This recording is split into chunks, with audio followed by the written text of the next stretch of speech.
Islamic NATO তৈরি হয়েছে। এখন যদি ভারত ও পাকিস্তানের মধ্যে সামরিক সংঘাত হয়, তাহলে তুর্কি আর সৌদি আরবের অবস্থান কি হবে? ভাবুন তো, আগামী কয়েক বছরে যদি 50টিরও বেশি মুসলিম অধ্যুষিত দেশ সামরিকভাবে একে অপরের পাশে দাঁড়ানোর জন্য একটি নতুন জোট তৈরি করে, তাহলে ভারতের সামনে কি নতুন চ্যালেঞ্জ তৈরি হবে? আর তার থেকেও বড় প্রশ্ন, পাকিস্তান কি সেই জোটের নেতৃত্ব নেওয়ার চেষ্টা করবে?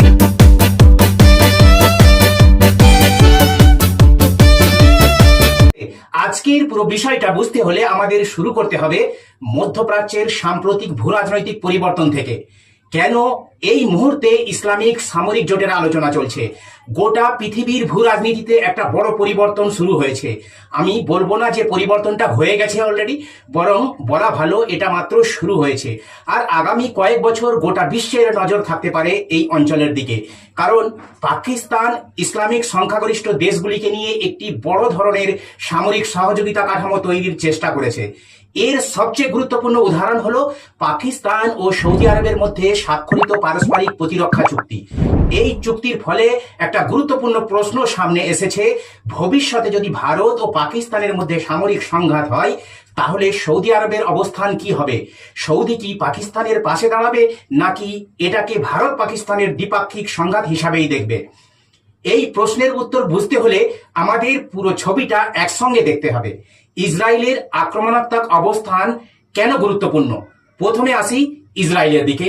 7 অক্টোবর 2023-এর হামাস হামলার পর ইসরায়েল গাজায় অত্যন্ত কঠোর সামরিক অভিযান শুরু করে। এরপর সংঘাত শুধু গাজা এবং ইসরায়েলের মধ্যেই সীমাবদ্ধ থাকেনি, মধ্যপ্রাচ্যের বিভিন্ন দেশ ও গোষ্ঠীর মধ্যে উত্তেজনা বাড়তে থাকে।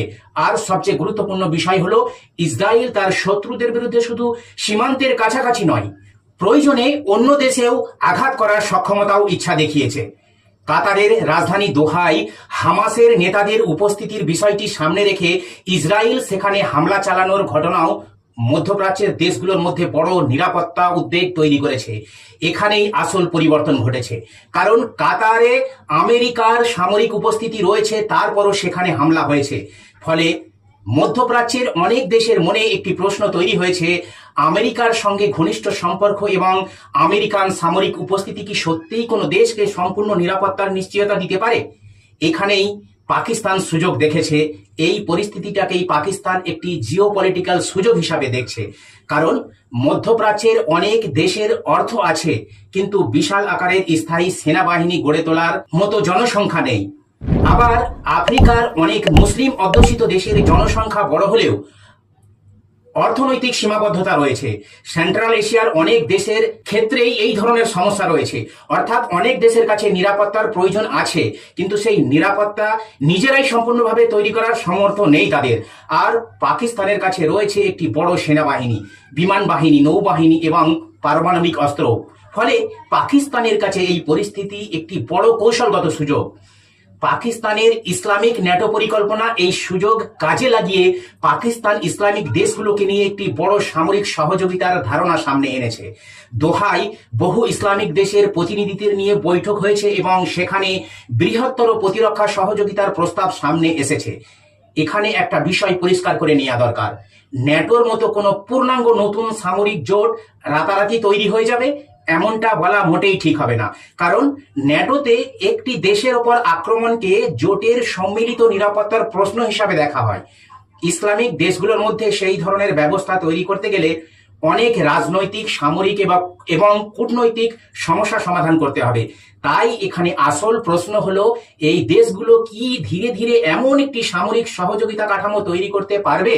আমার মতে সেটা এখন দেখার বিষয়। কিন্তু নেতৃত্ব দেবে কে? এবার সবচেয়ে বড় প্রশ্ন, যদি এমন একটি জোট তৈরি হয়, তাহলে তার নেতৃত্ব দেবে কে? পাকিস্তানের পক্ষ থেকে বলা হতে পারে, এখানে কোনো একক নেতা থাকবে না, সবাই সমানভাবে সিদ্ধান্ত নেবে। শুনতে ভালো, কিন্তু বাস্তব রাজনীতিতে বিষয়টা এত সহজ নয়, কারণ 40-50 বা তারও বেশি দেশ একসঙ্গে বসলে সবার স্বার্থ এক হবে না। তখন প্রশ্ন উঠবে, সবচেয়ে বেশি প্রভাব কার? সৌদি আরবের হাতে আছে বিপুল অর্থনৈতিক শক্তি এবং ইসলামিক বিশ্বের মধ্যে গুরুত্বপূর্ণ ধর্মীয় ও রাজনৈতিক প্রভাব। তুরস্কের রয়েছে শক্তিশালী সামরিক সক্ষমতা এবং ন্যাটোর দীর্ঘদিনের সদস্য পদও। আর পাকিস্তানের রয়েছে বড় সামরিক শক্তি ও ইসলামিক বিশ্বের একমাত্র ঘোষিত পারমাণবিক অস্ত্রধারী রাষ্ট্র হওয়ার বিশেষ অবস্থান। তাই নেতৃত্বের প্রশ্নটা ভবিষ্যতে বড় বিতর্ক তৈরি হতে পারে। তুরস্কের সামনে আরো বড় সমস্যা, আরেকটি গুরুত্বপূর্ণ প্রশ্ন হলো তুরস্ক। তুরস্ক যদি কোনো ইসলামিক সামরিক জোটের গুরুত্বপূর্ণ অংশ হয়, তাহলে একই সঙ্গে ন্যাটোতেও তার সদস্যপদ থাকবে কিভাবে?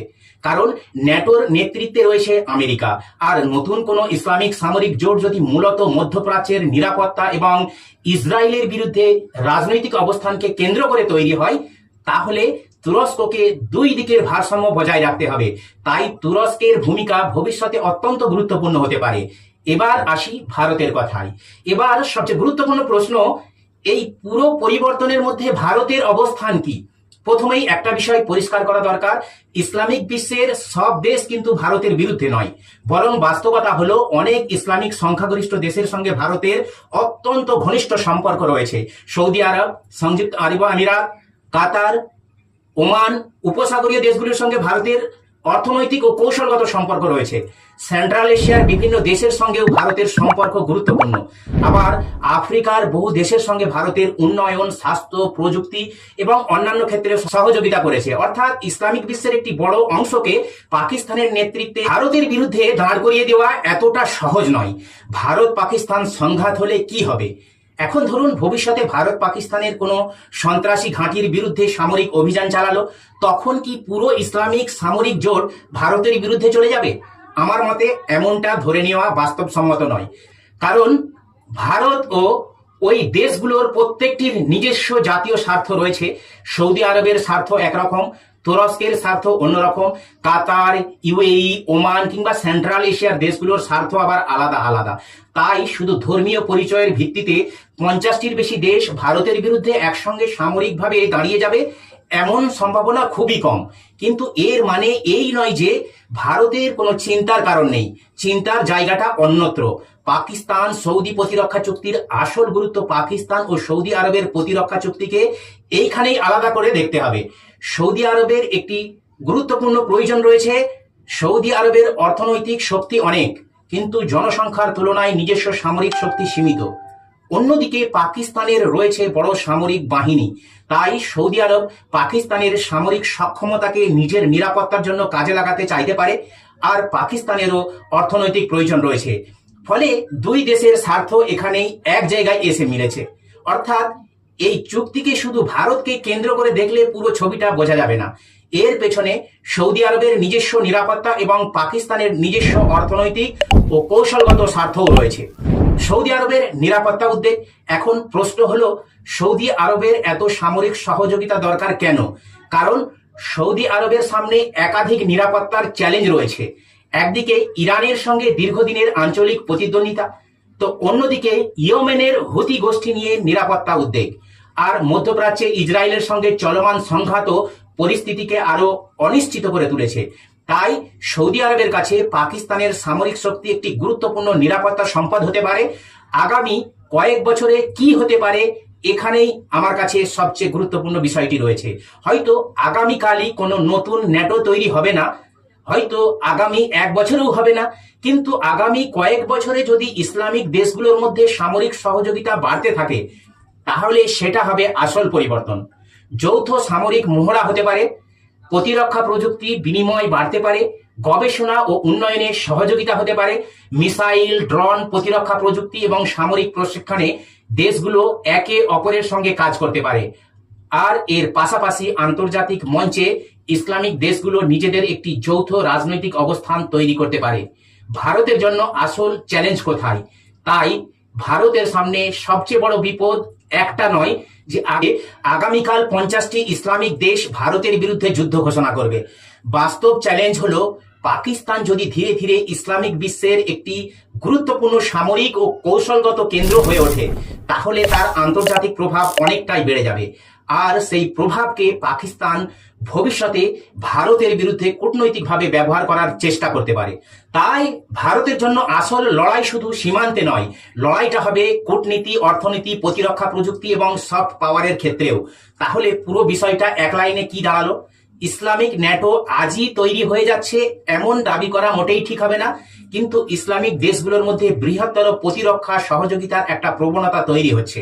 পাকিস্তান সেই প্রবণতাকে কাজে লাগিয়ে নিজেদের সামরিক এবং কৌশলগত গুরুত্ব বাড়াতে চাইছে। সৌদি আরব নিজের নিরাপত্তার জন্য পাকিস্তানের সামরিক শক্তিকে কাজে লাগাতে চাইছে। তুরস্ক নিজেদের প্রভাব বাড়াতে চাইছে। আর মধ্যপ্রাচ্যের অস্থিরতা এই পুরো প্রক্রিয়াকে আরো গতি দিতে পারে। তবে এই দেশগুলোর নিজেদের মধ্যে এত রাজনৈতিক ও কৌশলগত মতপার্থক্য রয়েছে যে ন্যাটোর মতো একটি ঐক্যবদ্ধ সামরিক জোট তৈরি করা এখন অনেক দূরের বিষয়। তাই আগামী 5 বছর অত্যন্ত গুরুত্বপূর্ণ। আজকের পরিস্থিতি দেখে আগামী 5 বছর পরে ভূরাজনীতি পুরোপুরি অনুমান করা সম্ভব নয়, কারণ জিও পলিটিক্সে প্রতিদিন সমীকরণ বদলায়। কিন্তু একটা বিষয় নিশ্চিত, ইসলামিক বিশ্বের মধ্যে সামরিক সহযোগিতা যদি সত্যিই বাড়তে থাকে, তাহলে এর প্রভাব শুধু মধ্যপ্রাচ্যে সীমাবদ্ধ থাকবে না, ভারতকেও সেই পরিবর্তনের জন্য প্রস্তুত থাকতে হবে। আর সেই কারণেই পাকিস্তানের এই নতুন কৌশলকে ছোট করে দেখার কোনো কারণ নাই, কারণ যুদ্ধ শুধু বন্দুক দিয়ে হয় না। আজকের পৃথিবীতে যুদ্ধ হয় সামরিক শক্তি, অর্থনীতি, কূটনীতি, প্রযুক্তি এবং আন্তর্জাতিক প্রভাবের মাধ্যমে। এখন প্রশ্নটা আপনাদের কাছে, আপনাদের কি মনে হয় আগামী 5 বছরে সত্যিই কি একটি ন্যাটোর মতো শক্তিশালী ইসলামিক সামরিক জোট তৈরি হবে, নাকি ইসলামিক দেশগুলোর নিজেদের স্বার্থে সংঘাতের কারণেই এই পরিকল্পনা সীমাবদ্ধ থেকে যাবে? কমেন্টে আপনার মতামত অবশ্যই জানাবেন।